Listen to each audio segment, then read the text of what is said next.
For several years, I have been researching this topic and working on this book. And what I'm working on now, the current stage of research, is I'm looking at the modern research on the issue of reincarnation.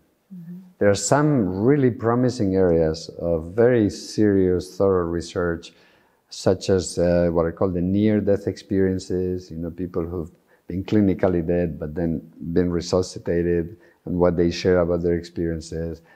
People who are in hospices about to die, what are their experiences as well. And another fascinating area is children who have memories of previous lifetimes. And of course, at the end of the day, you cannot prove reincarnation, right? And maybe you can prove it for yourself once you reincarnate.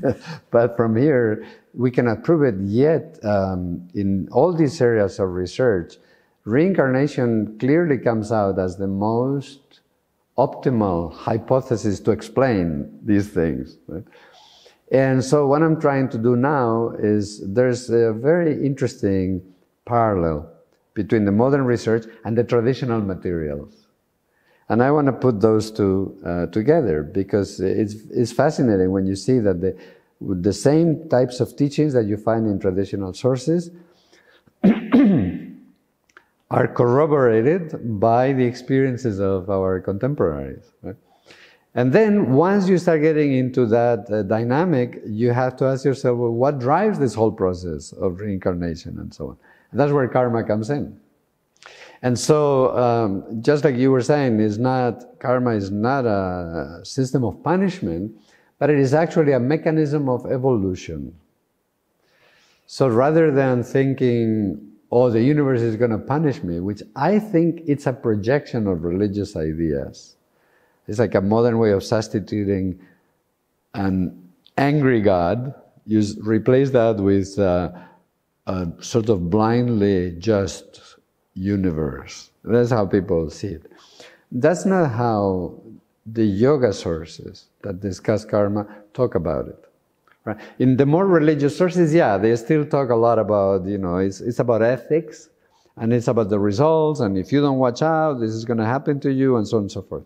But the yoga treatment of karma is different.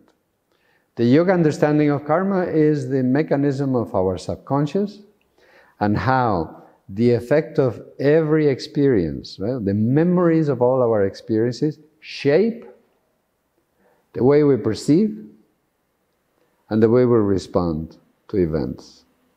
And again, this is 100% compatible with modern psychology. Yeah, it's like a filter we see through. Totally, unavoidably. Well, that's what karma is.